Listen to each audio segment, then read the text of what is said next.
Hey guys, I'm Bobby.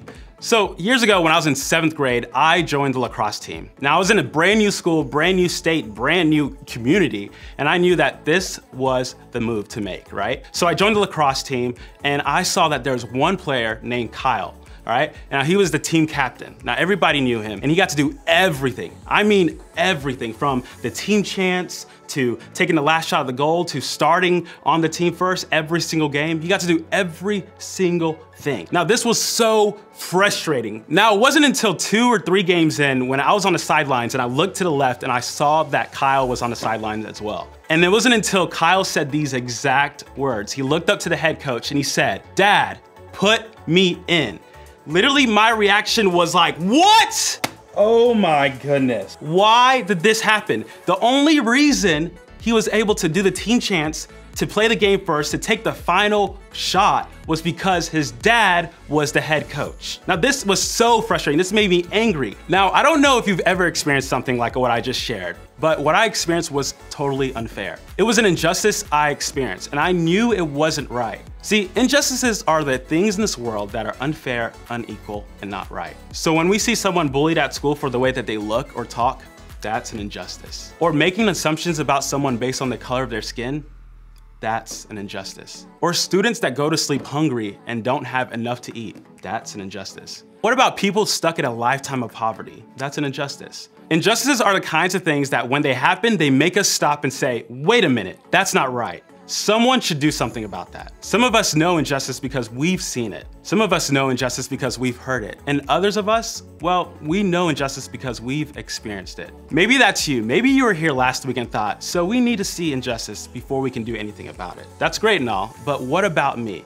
I'm living in the middle of injustice. It's happening to me. What am I supposed to do? Unfortunately, I think that's a question we have to ask. Because for some of us, injustice isn't just something that happens to someone else. It's something that we've experienced before or are experiencing right now. Like, get this, did you know that some schools can't afford to give students laptops to do work while others can? Or that some students can't afford a tutor while some families can? Or did you know that some students' families can't afford clothes, so they have to wear the same clothes for multiple days in a row? Or that some families can't afford for students to play sports or participate in a hobby? Some families are struggling to even pay for bills or provide food for everyone. And some people your age have been taken away from their families and their parents and placed into the care of someone else. There are people just like you have been abused or mistreated or hurt. And some people are made fun of because of the neighborhood that they live in. Like, have you seen people getting bullied in person or on social media? Or have you seen people say awful things to or about others, or judge you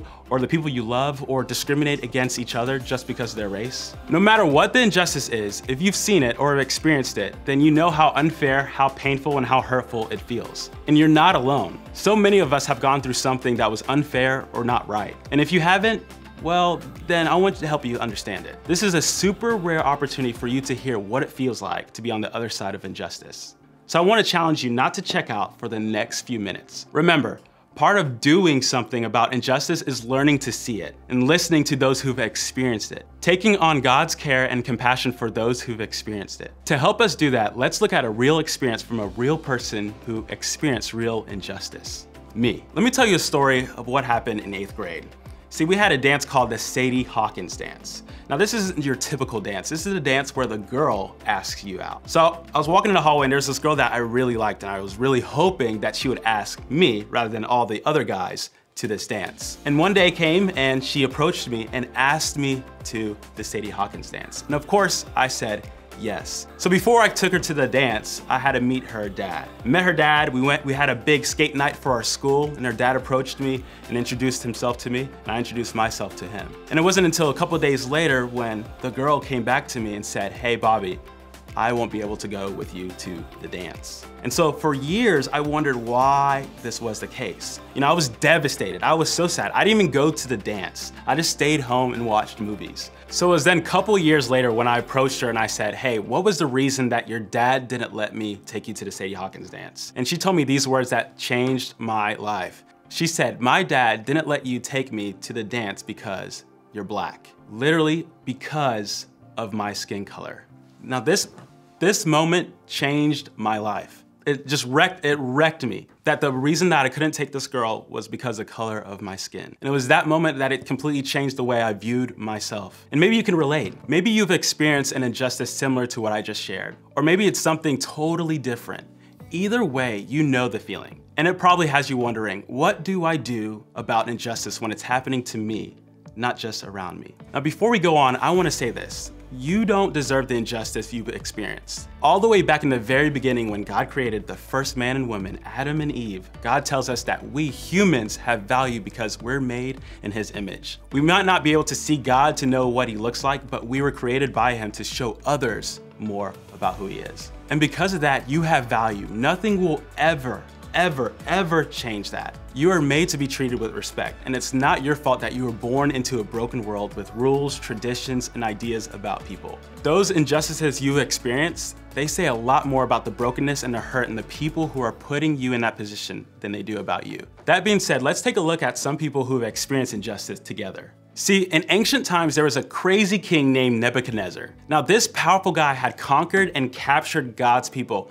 And let's just say he was used to getting his way. As a matter of fact, he decided to build a giant, and I mean giant golden statue that stood up to 90 feet tall. And then he ordered everyone to bow down and worship this statue whenever, and I mean whenever they heard music playing. And if they didn't, they would be thrown into a blazing fire. That's a lot, right?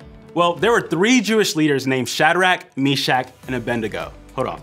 That sounds like a rapper group, right? Like Shadrach, Meshach, and Abednego, like bam, bam, bam. See, these guys worship God, and because of that, they refused to bow down to the statue. Good for them, I say, right? But people who were loyal to Nebuchadnezzar had other things to say about it. They plotted against Shadrach, Meshach, and Abednego, and basically they snitched to the king. Now, you can probably guess that the king wasn't at all thrilled by these news. Actually, the author of the book of the Bible where this story is found wrote down that in a furious rage, the king ordered Shadrach, Meshach, and Abednego to be captured. He gave them one more chance, and I mean just like one more chance, to bow down and worship when the music played, or they would be thrown into the blazing fire. But even in the face of this punishment, these 3 guys stood their ground and refused to worship anyone other than God himself. So, of course, the king was in full rage mode, like angry, like mad, and he ordered them to be thrown into the fire. And just like that, Shadrach, Meshach, and Abednego were tied up and thrown in. Now the flames were so hot, and get this, like this is crazy. The flames were so hot that the soldiers that threw them in died from the heat. Insane, right? Now, we can all agree that this situation is totally and completely unfair. What happened to Shadrach, Meshach, and Abednego wasn't fair. It wasn't right, and it certainly wasn't something that they deserved. So, what happened? Let's read. "Look," Nebuchadnezzar shouted, "I see 4 men unbound walking around in the fire unharmed, and the 4th looks like a god." Then Nebuchadnezzar came as close as he could to the door of the flaming furnace and shouted, "Shadrach, Meshach, and Abednego, servants of the Most High God, come out, come here." So Shadrach, Meshach, and Abednego stepped out of the fire. Then the high officers, officials, governors, and advisors crowded around them and saw that the fire had not touched them. Not a hair on their head was singed, and their clothing was not scorched. They didn't even smell of smoke. Now, we're not entirely sure who was in the fire with these men. Was it God? Was it Jesus? Was it an angel? Was it someone else? I don't know, but one thing is clear, that God did not allow them to be alone in this situation. He didn't leave them in the fire to burn by themselves. He didn't let them suffer or experience the injustice by themselves. And that's a big deal, because it shows us that the same is true for us. We don't have to experience injustice alone. In other words, when you experience injustice, you don't have to face it alone. You're never alone when you face injustice. In fact, Jesus demonstrated that when he came to earth. He came to be God with us. He could have came as a king or a powerful person, but instead, he came to this world as a baby. He came as a person who would experience all the things we experience, including injustice. See, scripture tells us that he understands how we feel when we're treated unfairly, and he stands with us in it. He goes into the fires of injustice right beside us so we don't have to do it alone. When you experience injustice, you don't have to face it alone. I love the story about Shadrach, Meshach, and Abednego because when we take a closer look, every person in it gives us a different view of what injustice may look like. Maybe you totally relate to the three guys in the fire. You've experienced the suffering that goes along with injustice. Maybe you're experiencing it right now. If that's you, I want you to remember a few things. First, know that God is with you. He hears you. He made you in His image, and it means no matter what injustice you're experiencing, you have value, worth, and you're deserving of respect. And God doesn't want you to walk through what you're experiencing alone. Then share what you're experiencing. If you're experiencing injustice right now, like right now, or you're dealing with injustice that happened in the past, I'm so glad you're here because we want this to be a safe space for you to process that. We want to be people who stand up for you and stand beside you.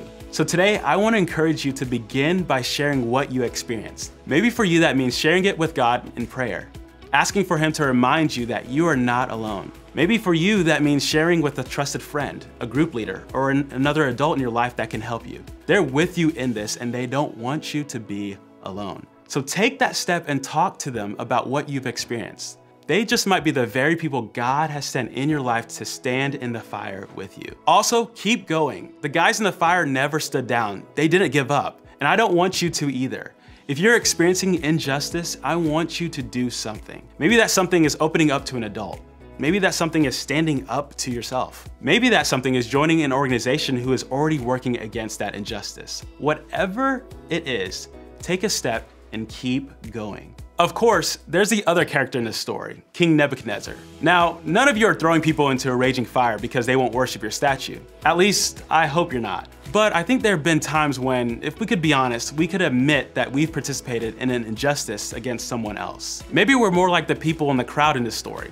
We've stood by and watched as injustice happened to someone else, and we didn't speak up or we didn't speak out. Maybe for you that was laughing along when your buddy made a racist joke, or standing back while somebody got bullied at school, or being the bully, or listening to music that disrespects women, or watching comedians that make fun of other people's cultures, or allowing other people to take blame for your mistakes. How about if you made fun of a girl who couldn't afford new clothes? If that's you, I want you to know this. Just because you've been that person before doesn't mean you have to stay that person now. You can change. Maybe the best step you can take against injustice is making the change to be the person who doesn't contribute to injustice. You can talk to God about that too. You can ask Him to help you see the places you've participated in injustice. You can ask Him to give you the courage to make it right. And maybe once you find that courage, you can become the person in the crowd who's brave enough to speak up and speak out when someone is about to experience injustice.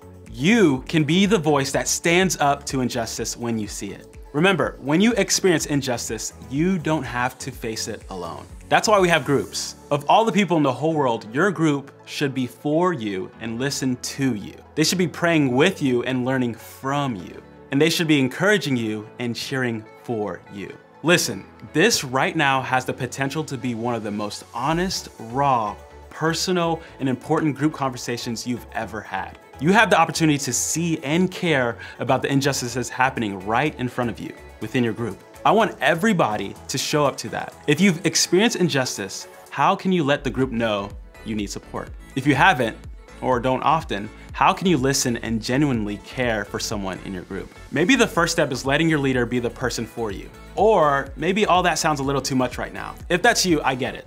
Even if you don't talk to the whole group, I hope you talk to your leader. They signed up to do this because they want to be here for you. And maybe they can be a real human reminder that when you experience injustice, you don't have to face it alone.